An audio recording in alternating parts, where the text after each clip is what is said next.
KGF chapter 2 का ये वाला सीन सबको अच्छे से याद होगा कि कैसे रॉकी इंडियन पार्लियामेंट में घुसकर एक एमएलए को गोलियों से भून देता है। इसी से मिलता जुलता इंसिडेंट भी हमारे देश के पार्लियामेंट में भी हुआ था साल 2001 में।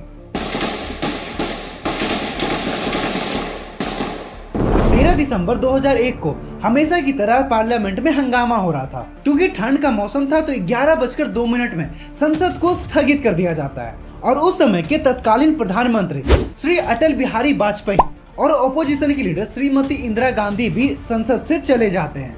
बट दैट टाइम उस समय के होम मिनिस्टर लाल कृष्ण आडवाणी जी, प्रमोद महाजन और कई बड़े नेता और पत्रकार संसद भवन में थे और उस समय तक सब कुछ अच्छा चल रहा था, सब कुछ नॉर्मल था। लेकिन इसके बाद जो होता है ना, उसके बारे में किसी ने इमेजिन तक नहीं किया था।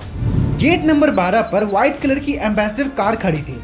उपराष्ट्रपति श्री कृष्ण कांत के लिए उनका काफिला निकलने वाला था।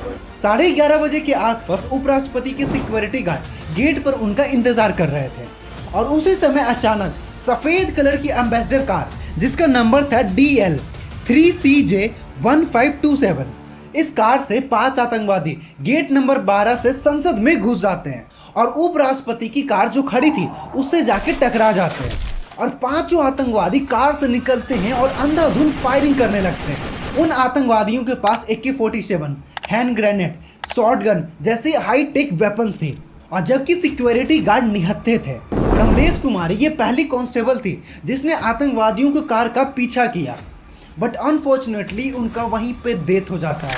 आतंकवादियों ने 11 बार इन पे गोलियां चलाई थी। गोलियों की आवाज सुनकर CRPF की टीम अलर्ट हो जाती है और दोनों तरफ से फायरिंग शुरू हो जाता है और उसमें से एक आतंकवादी गेट नंबर 1 की तरफ घुसने की कोशिश कर रहा था, लेकिन सिक्योरिटी गार्ड ने उसे वहीं पे मार गिराया। आपको पता होना चाहिए कि ये जो आतंकवादी होते हैं ये खुद एक चलता फिरता बम होते हैं। ये अपनी बॉडी में बम लगाए होते हैं और सिचुएशन आने पे ये अपने आप को ब्लास्ट कर लेते हैं और ऐसा ही किया इस आतंकवादी ने।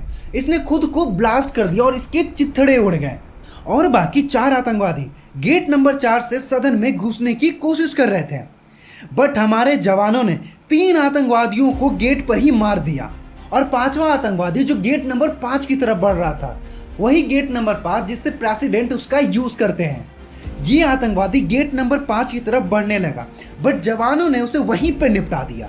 11:30 बजे से 4 बजे तक 6 दिल्ली पुलिस और 2 पार्लियामेंट सिक्योरिटी का डेथ हो जाता है और इसके बाद इन्वेस्टिगेशन होता है और 16 दिसंबर 2001 को दिल्ली पुलिस ये कंफर्म करती है कि पार्लियामेंट अटैक के पीछे पाकिस्तानी संगठन जैसे मोहब्बत का हाथ है। इसके बाद दिल्ली पुलिस जकीर हुसैन कॉलेज के लेक्चरर सैयद अब्दुल रहमान गिलानी से पूछताछ में ये पता चलता है कि मोहम्मद अफजल सुपारी जम्मू कश्मीर का रहने वाला था और इसी ने अपने चचेरे भाई शौकत के साथ पार्लियामेंट अटैक को अंजाम दिया था। फरवरी 2001 में अफजल की मुलाकात गाजी बाबा से होती है। ISI के निर्देश पर जैसे मोहम्मद के प्रमुख मसूद अजहर और लश्कर तैयबा के नेता जाकिर उल हसन ने मिलकर ये काम किया।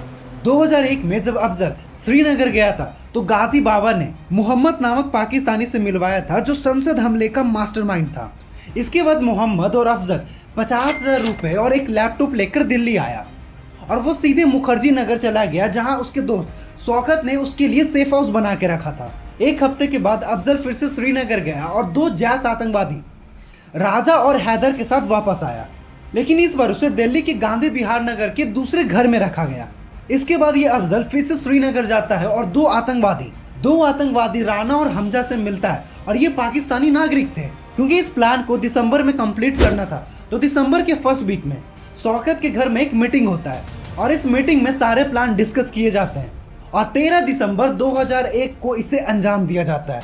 और इसके बाद 13 दिसंबर को क्या हुआ वो मैंने आपको पहले ही बता दिया है। ये जो 5 आतंकवादी, जानते हो ये जो 5 आतंकवादी थे ना, इसमें से एक आतंकवादी 814 जो प्लेन हाईजैक हुआ था उसमें भी शामिल था।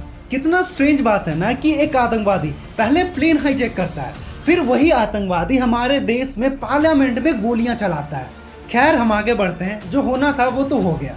5 आतंकवादी तो उसी दिन मारे गए, लेकिन इसके पीछे का जो मास्टरमाइंड था अफजल गुरु, SR गिलानी, अफसान गुरु और शौकत हुसैन को 15 दिसंबर 2001 को गिरफ्तार कर लिया जाता है और बाद में सुप्रीम कोर्ट में अफसान और गिलानी को बरी कर दिया जाता है क्योंकि एविडेंस उसके खिलाफ नहीं मिल पाया। लेकिन अफजल गुरु को 19 दिसंबर 2013 को सुबह 8 बजे फांसी पर लटका दिया गया। The Parliament attack case has got legal closure this morning. Afzal Guru, convicted in that case by the Supreme Court in 2004, has been hanged. साजिश का दोषी अफजल गुरु, गृह मंत्रालय से खबर है कि फांसी दे दी गई है। तो ये था पार्लियामेंट अटैक का स्टोरी एंड आई होप कि आपको वीडियो इन्फॉर्मेटिव लगी हो। एंड अगर वीडियो इन्फॉर्मेटिव लगी हो तो चैनल को सब्सक्राइब करिए और वीडियो को लाइक करिए। तो मिलते हैं अगले वीडियो में एक नए टॉपिक के साथ।